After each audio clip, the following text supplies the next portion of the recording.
You're listening to The Briefing, first broadcast on the 9th of June 2025 on Monocle Radio.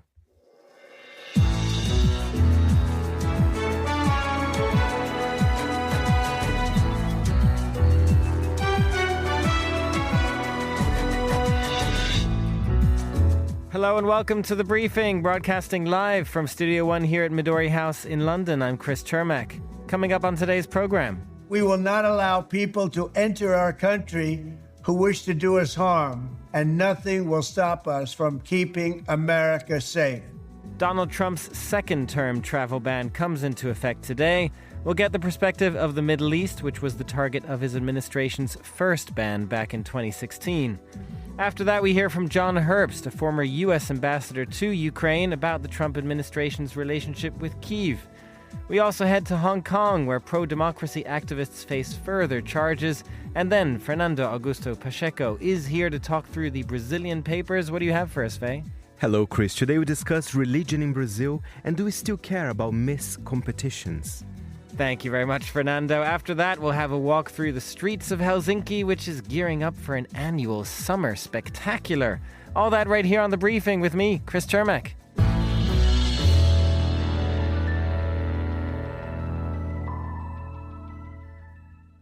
When Donald Trump first came into office back in 2016, one of his signature policies was a travel ban on Muslim-majority countries, a proposal that was struck down by the U.S. Supreme Court, later amended to include a few non-Muslim nations and get through the courts. This time around, in his second term, a travel ban that takes effect today is far broader in scope, including 12 countries and linked more with Trump's general desire to crack down on immigration than specifically to Muslims. 12 countries are affected by the most stringent ban, and they do include some in the Middle East as well. Layla Milana Allen is Monocle's Middle East correspondent and joins us now to discuss some of the regional reactions. And Layla, first of all, the initial travel ban certainly gave the impression that Muslims were being targeted. In fact, that was directly what Donald Trump wanted, and the Middle East perhaps specifically. How has this one gone down in the region? Very badly, and people are deeply concerned that this is happening. And again, and of course, this doesn't just affect people who only travel from the region to the US. It also affects people who were born in countries in the region and live in other Western countries and have to travel too. So it's a huge problem for business. It's a huge problem for a huge number of people from these countries that have relatives that live in the US, which is, of course, a huge number of people. There's a lot of disappointment about it. You know, there were a lot of mumblings this time round when Trump came into power that he was going to have a different attitude. Of course, his daughter is married to a Lebanese man, and he's talked about how much, he loves Lebanon and he wants the Middle East to be a strong partner. And so there was some hope that there would be better relations. But he has somewhat changed the nature of these countries. And it's quite interesting when you look at the list. Now, the original sort of bad seven that were launched, the ban that was launched in his first term are there. But then you also have some African countries in addition. And you also have Haiti, very shockingly, which is a country that the US supports hugely, has taken a lot of refugees from. Of course, Haiti has both huge political issues and a lot of environmental issues. So that's been quite a shock for people too. Layla, it is interesting who is on this list as well as who is not on this list. But one country you didn't mention there that I wanted to start with is Iran. It is an interesting one because obviously, they don't have strong or any really diplomatic ties with the U.S., but nonetheless, they are in talks currently with the U.S. over their nuclear program. In fact, Iran is due to offer one of its responses to a U.S. proposal today. Is it a surprise that they were on the list? So it depends how you look at it. Of course, if these nuclear talks weren't happening right now, it would be the first country that you would imagine would be on the list. It was on the original list. Trump has been very stringent in the way that he's and how he's spoken about relations with Iran. But one might have thought that right now, while they're waiting for a response, essentially Trump has offered what he says is his final deal to Iran, saying that they cannot do anything with uranium at all, no enrichment whatsoever. The Iranians have come back saying that's not a possibility because they need it for nuclear power, but they are willing to completely remove any possibility of creating nuclear weapons, which is the same as the deal, of course, that was struck in 2018 and then struck back down by Trump in his first term.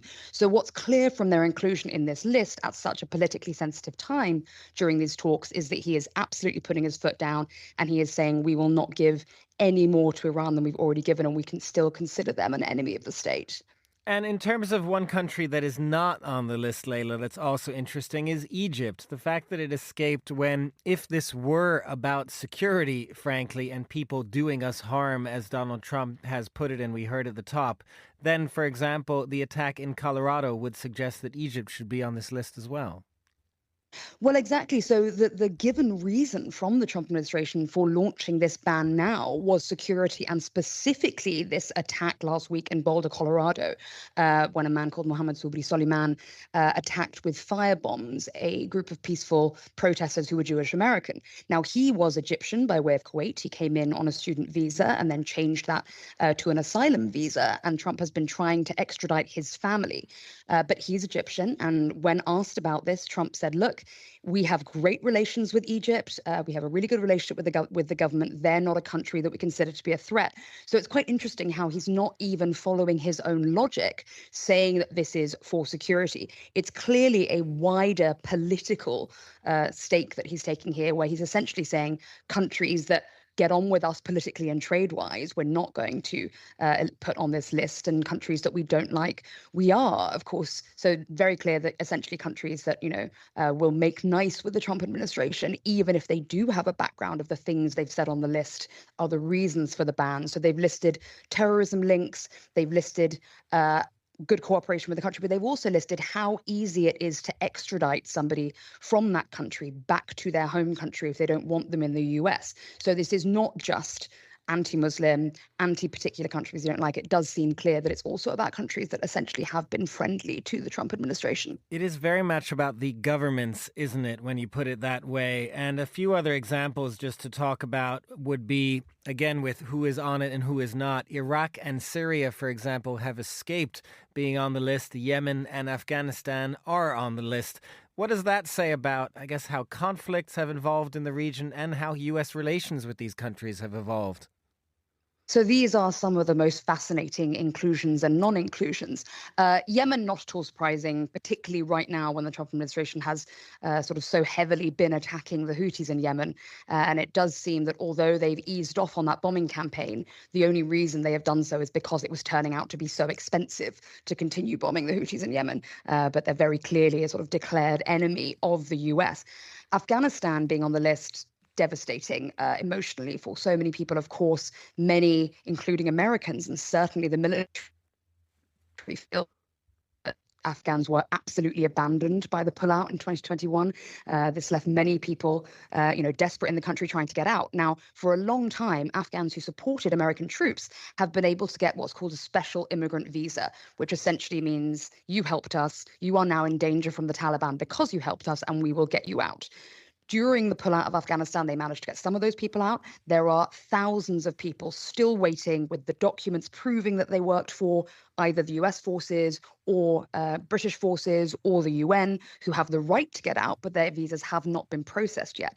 There is a caveat in this ban for them, but the reality is that given it's taking years to process these anyway, it's likely that the administration is going to use this as an excuse to not process those remaining visas.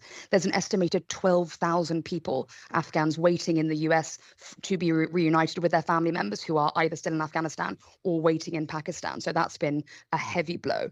And then, as you say, Iraq and Syria not being on this list, absolutely shocking, deeply surprising. It shows, firstly, a dedication with the Iraqi government to the fact that the US military administration, who are still there, is saying, these are our partners. We want to work closely with them. We want to make business deals. Baghdad, currently one of the best places for investment in the region, business going up hugely. The Chinese have done very well on investment, and Trump has sort of said that he wants US businesses to get in there too. And Syria, enormous turnaround. If you look at the beginning of the year, just after Damascus, after Assad fell in Damascus, we had Trump saying Syria is not our friend. Everything seems to have changed since this conference with MBS in Saudi Arabia last month, when Trump visited and gave this speech, clearly convinced by his friend MBS to say, actually, we want to give Syria a chance, we're going to lift sanctions. But given that Syria has been really the main source of foreign fighters and place for foreign fighters to gather jihadi fighters over the last decade, quite amazing that it's not on this list, and a clear vote of dedication from the Trump administration that they are going to give this new administration in Syria a chance to get on its feet. Very interesting mix of countries. Leila Milana Allen, Monocle's Middle East correspondent, thank you very much for joining us. And now here's Carlotta Ribello with the day's other news headlines. Thanks, Chris. Israeli forces have intercepted a Gaza-bound aid boat and detained around a dozen activists, including Greta Thunberg, enforcing a blockade of the Palestinian territory. The activists were protesting Israel's military campaign in Gaza and the restrictions on humanitarian aid, which have raised fears of famine among the 2 million Palestinians living there. French President Emmanuel Macron has opened the United Nations Ocean Conference in Nice today with an urgent call for multilateral action to save the seas. Around 60 heads of state and government are attending the third edition of the rally to save the world's seas, including Brazilian President Luiz Inácio Lula da Silva and his Argentine counterpart Javier Milei. And the son of political prisoner Aung San Suu Kyi has launched a bid to collect a world record 80,000 messages from around the world to honour her 80th birthday on June 19th. Suu Kyi faces 27 years in jail, with the democratically elected leader of Myanmar having been imprisoned during a military coup in 2021. The messages will be stored on a disk until they can be handed to the jailed Nobel Peace Prize winner in person. Those are the day's headlines. Back to you, Chris. Thanks very much, Carlotta. Now, earlier this month, Monocle's very own Andrew Muller was in Odessa in Ukraine for the Black Sea Security Forum, and among the people he spoke to there was John Herbst, former U.S. ambassador to Ukraine and now with the Atlantic Council in Washington, D.C. Andrew began by asking what kind of country we can expect to emerge at the end of the war. We already see it. I watched carefully the winter of 2013 and 14. Right, when you had the crisis which led to the Maidan. Mm-hmm. And what I noticed is as Yanukovych said no under Russian pressure to the deep and comprehensive free trade agreement with the EU, which led to the initial Maidan protest, which involves tens of thousands of people. And then Yanukovych repressed that, and suddenly he had hundreds of thousands of people on the Maidan protesting not the rejection of the treaty with the EU, but the authoritarian practices of an authoritarian leader, which again led ultimately to Yanukovych fleeing. We've seen the heavy Russian hand hasten the evolution of Ukraine and its trajectory westward. So after the Orange Revolution, Putin was still a popular figure in the east and south of Ukraine. As a result of the war that began no, not in February of 22, but in February of 14, he began to lose in a substantial way, Putin, his legitimacy or his popularity in the East and the South. And of course, the big invasion just destroyed whatever vestiges were left of it. But the country that is going to emerge from the other side of this is obviously going to be an extremely tough, battle-hardened, at the forefront of military enterprise, innovation, and manufacturing. Does it sound like the sort of country the United States should maybe be making more of an effort to be friends with? There's no doubt about it. Look, the Ukrainians are the good guys in the only modern war underway today. And they've demonstrated remarkable capability. One, of course, by stopping the Putin invasion in the first weeks. Although, to be fair, or to take a step back to understand this a little bit better, of course, the U.S. intelligence agencies were a complete disaster in anticipating how the war would go, although they were brilliant in anticipating what Russia would do. But smart people with whom I associate, I'm thinking in particular of what I call my generals, Breedlove, Hodges, Clark, were telling me in the months leading up to the big invasion in February of 22 that there's no way in the world Russia could make quick progress in Ukraine.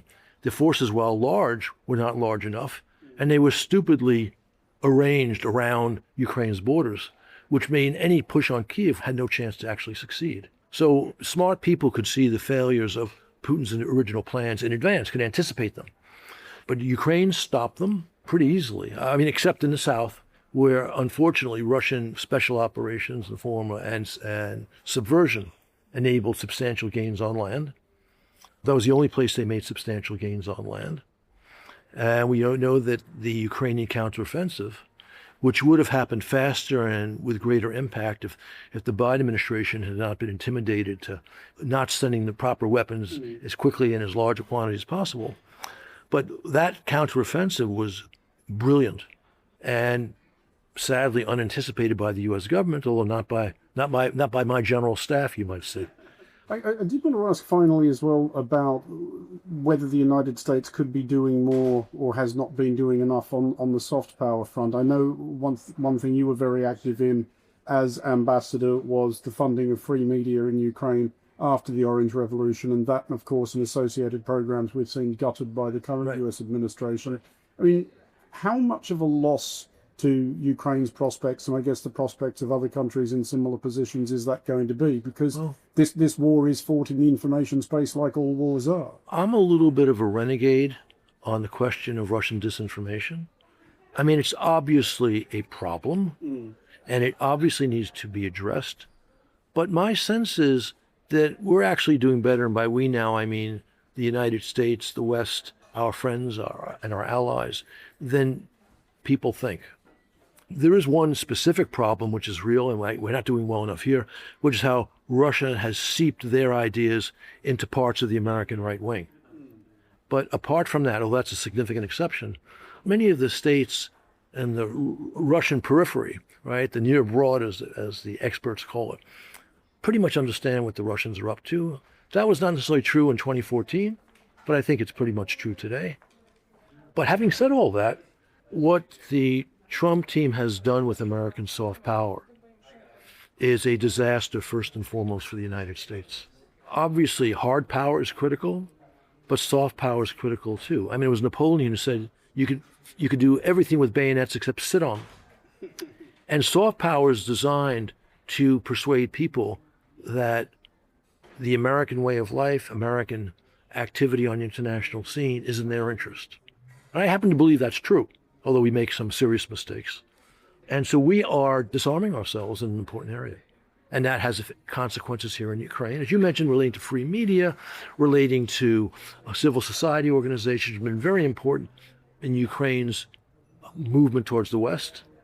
And that, of course, Ukraine had this not because we provided some fund, but because they always had that type of society. And why would we not want to encourage that? It's a smart way to promote American influence and to protect American security. Former U.S. Ambassador to Ukraine, John Herbst, there in conversation with Andrew Muller. You can hear more from Andrew at the Black Sea Security Forum on the latest edition of The Foreign Desk. You're currently listening to The Briefing on Monocle Radio.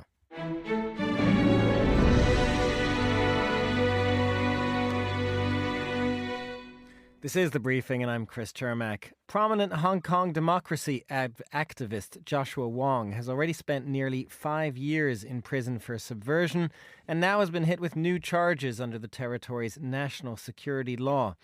Just 28 years old, Wong now faces additional accusations of conspiring with foreign forces, charges that could extend his imprisonment significantly or even result in a life sentence. Well, I'm joined now by Michael Moe, postgraduate researcher at Newcastle University and a former Hong Kong district councillor. Michael, good to have you back on the programme. Let's start with who Joshua Wong himself is. Why did he become such a symbolic and sort of large figure in Hong Kong's pro-democracy movement? Thanks for having me, Chris. Joshua has been active in Hong Kong's pro-democracy movement since 2011. And he successfully shelved the Hong Kong's national education curriculum, which is imposed by Beijing back in 2012, and launched one of the largest scale street occupation called Umbrella Movement back in 2014. So he's deeply involved in Hong Kong's pro-democracy movement and it's become a symbol, not only because of his age of 15 when he started campaigning for democracy in Hong Kong, but also his dedication on civil disobedience and willing to pretty much sacrifice himself to jail. It does show, Michael, just frankly, how young these activists were when they started. They have now, as the example of Joshua is, been in jail for a number of years. Why are these new charges being brought now, 5 years after the initial alleged acts took place? So Joshua has spent pretty much 1/3 of his life in prison for now. So the reason we suspect the Hong Kong authorities brings out the charges at this point is to try to stop him from getting out of the jail by earliest January 2027. For instance, the charges itself for like accusing him to collude with the foreign forces, specifically calling for sanctions against Hong Kong and Beijing officials, happened back in 2020. So it is not something new. And I think this is one of the way for the Hong Kong officials to show to Beijing their allegiance for not releasing him. And can you say something more about the charges themselves, this idea of conspiring with foreign forces? What does that mean in terms of the charges he's facing, but also the fact that they're kind of bringing foreign governments into this?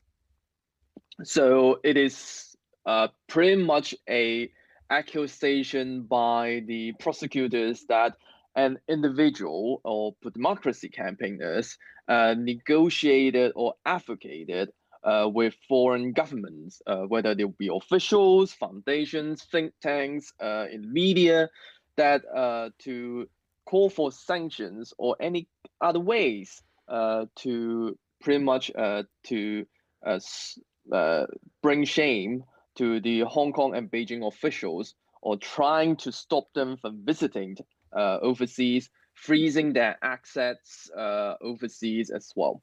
So even if the call does not succeed, the Hong Kong authorities can still consider that is a way at it as an offense.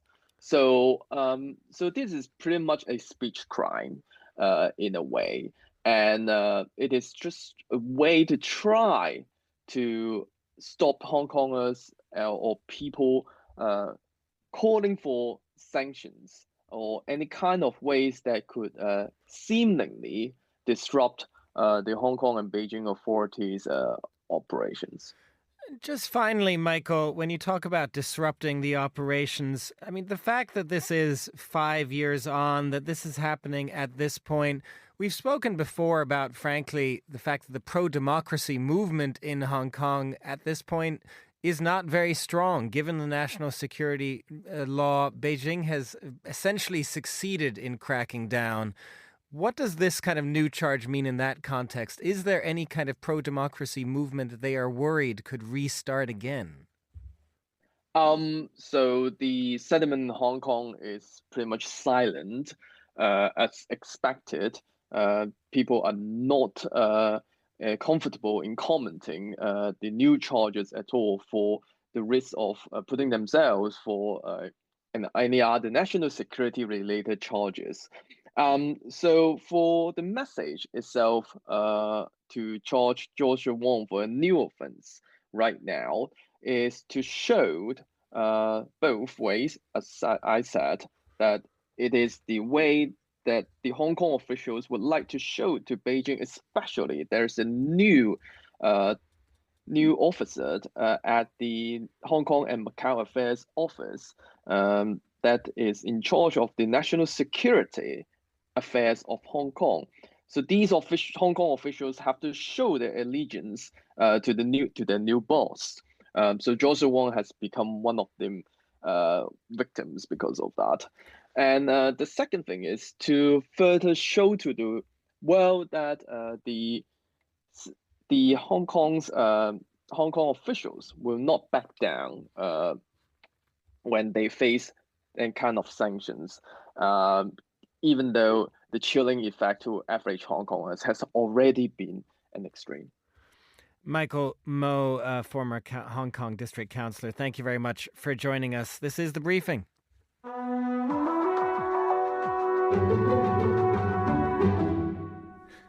It is time now for a review of the Brazilian papers with Monocle's senior correspondent, Fernando Augusto Pacheco, who joins me right here in the studio. Good afternoon, Fernando. Good afternoon, Chris. Good to be here. You've brought some printouts, Yes. because I know that you love the Brazilian papers and you of course subscribe to them. It's a little hard to get them delivered daily to Midori House, so we have some printouts instead, but in nice big printouts for us. Where are we going to go first? We're starting fully at São Paulo. To be honest, it's a story that came out over the weekend, but I think we're still talking about it because finally they're revealing what religion Brazilians are at the moment, because that was part of the census that was conducted in 2022.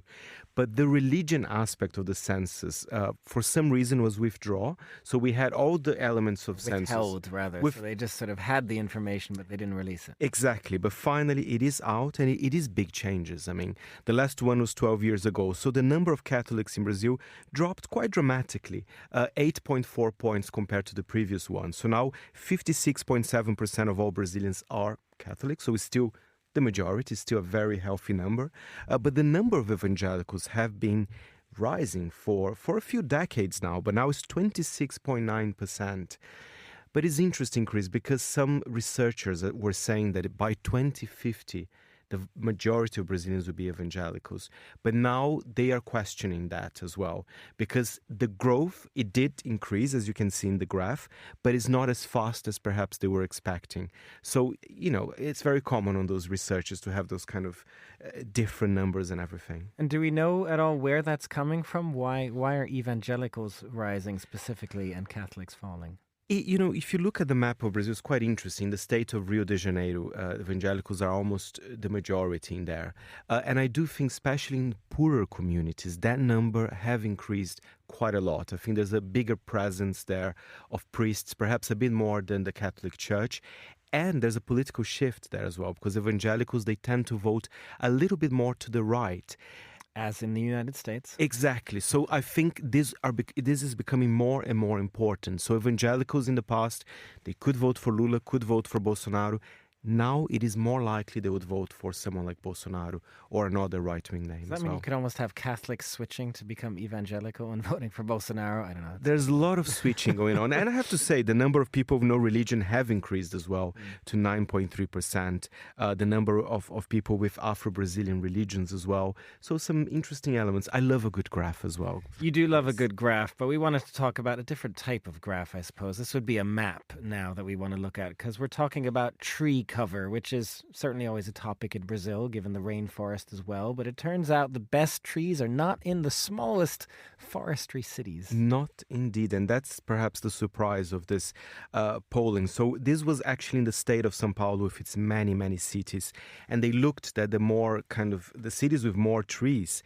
They were actually, fairly their urban centers, their places that, or medium-sized cities as well. And actually the worst are the small villages or the towns with, 10,000 people or 5,000 people. And although, this research, they don't explain very much the reason for it, I think it's something to do with budget as well. Usually those small cities, they have a very, very small budget. So, there's no planting tree kind of special programs in those cities. But it's quite remarkable that a city, for example, the number one in the state of São Paulo is Valinhos, which is an important city as well. So they have quite a lot of tree cover, and I think it's quite an interesting topic. Smaller cities maybe want to make use of their land. But finally, Fernando, we do want to talk about Miss Brazil itself. Maybe not a thing, but it's gone rogue. It's gone very rogue. As in many other countries, this competition is not even televised anymore in Brazil. And of course, we had a very famous Miss Brazil pageant. But there's a problem here, Chris. At the moment, there's 30 Miss Brazil competitions happening at the moment. So nobody's taking care of the trademark for the competition. So we have Miss Brazil Universo, Miss Brazil Terra, Miss Brazil Mundo, Miss Brazil Beleza Latina, Miss Brazil Grand, and so on. So we have more of those competitions, although they lost, as I said, the shine and the interest. But everyone wants to be a Miss, and that's the headline here. But it does create a lot of problems as well, because some of those fandoms in this Miss competitions, they can be quite toxic. And most of the time the police have to get involved as well. So there's been a lot of recent scandals about it as well. What would Donald Trump, as a former Miss owner, think of this, I wonder? Fernando Augusto Pacheco, thank you very much for joining us. You're listening to The Briefing on Monocle Radio.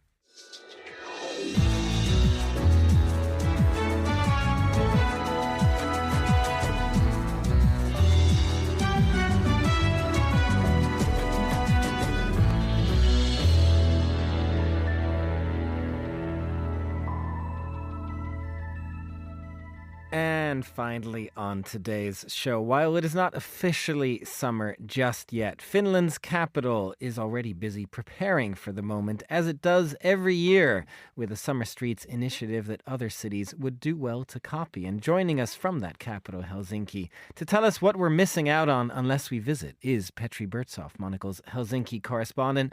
Petri, set the summer scene for us over there. Hey, Chris. Well, not very summery at the moment. Just looking out the window, it's very rainy and overcast. But yesterday was a lovely sunny day, and I had a chance to walk around the city a little bit, check out this summer street. So basically, this is an initiative where the city converts certain streets in downtown Helsinki into summer streets. And what this means is that they, first of all, they close them off for cars. So it's basically pedestrians only. And, they plant a lot of flowers and palm trees and things like that, and also install everything from sort of concert venues, stages, dance floors, to basically just restaurant tables and chairs. And the goal here is to sort of have people spend more time in the streets. I mean, obviously, center of Helsinki also has parks where people go to, but it's this just adds an element of sort of having more spaces for pedestrians to linger in the city streets during the summer months. Petra, I think one thing that's interesting about this is, on the one hand, it's a very subtle thing to kind of transform your streets a little bit for the summer, just kind of block cars and so on and so forth. But on the other hand, it sounds like a high-profile affair. I mean, designers and architects are involved. Has it become a sort of showcase for what to do in a city? I think it definitely has, and exactly as you said, they involve some of the top architects in the city to construct and design the modular, beautiful wooden modular furniture that they install in these spaces, and the gardening and the landscaping is done really well too. And the city kind of also, when they announced this initiative, they made a big deal out of it. They asked people to get involved with designing these spaces, and sort of people can even book these spaces for their own events. I mean, of course, there's certain limits of what you can do, and you can sort of realize think about what they are. But just to give you one example, I mean, just basically one block from where I am right now, in the Punavuori neighborhood of Helsinki, there's a dance floor, and that's all that the city does. They just install a dance floor, and then they let people do the rest. So, I was walking there yesterday, there was a swing dance going on. Another day, there might be a breakdancing competition, but this is all up to the residents. The city just provides the stage, and then people take over, and there's no like city officials standing there. There's no police. This is completely sort of grassroots organized. I love that you can book it yourself. That does offer a nice touch for the neighborhoods. And does any of it ever in some way become permanent? I mean, these are nice ideas, but I understand that they're also kind of temporary by design. Yeah, I think, I mean, obviously in any city at any given time when the city decides, okay, we're just going to kick the cars out, there's going to be people who protest. And we have to bear in mind that Helsinki is, half of the year, 6 months out of the year, it's very cold, and you kind of need a car. At least you need to be on a bus to get around.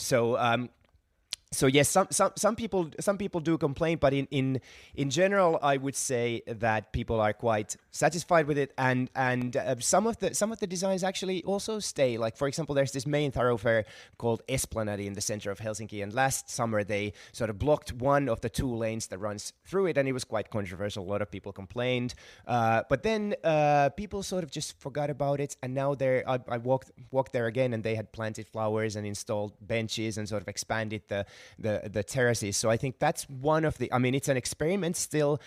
Officially, it's an experiment, but some of the elements are already here to stay. Just finally, Petri, I mean, if most of this does all get packed up again at the end of the summer, that's got to be a pretty it's like an additional depressing thing heading into winter. Do we need like a winter version in Helsinki as well? Something to do indoors? Absolutely, we would. But I think if they did winter streets, they would have to somehow warm the whole city up, and that might be not very correct thing to do in this time of climate change. But definitely, I mean, the city does stuff in the winter as well. They have these light festivals that I've covered for Monocle before, but nothing really like this. Light festivals. Well, we'll hang on to that. Petri Bertsoff, Monocle's Helsinki correspondent, thank you very much for joining us. That's all for this edition of The Briefing. It was produced by Hassan Anderson and Ryuma Takahashi. Our researcher was Francesca Jokes and our studio manager was Mariella Bevan. The Briefing is back tomorrow at the same time. I'm Chris Chermek. Goodbye, and thanks for listening.